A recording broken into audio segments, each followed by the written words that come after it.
AP ఉప ముఖ్యమంత్రి జనసేన అధినేత పవన్ కళ్యాణ్ పై అనుచిత వ్యాఖ్యలు చేశారనే కేసులో ఎమ్మెల్సీ దువ్వాడ శ్రీనివాస్ శ్రీకాకుళం జిల్లా కొత్తూరు పోలీస్ స్టేషన్ కు హాజరయ్యారు.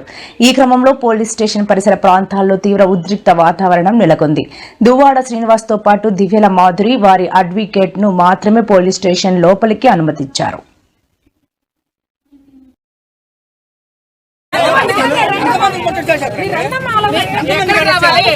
నేను రాను, నేను ఇక్కడ ఉంటాను, రోడ్డు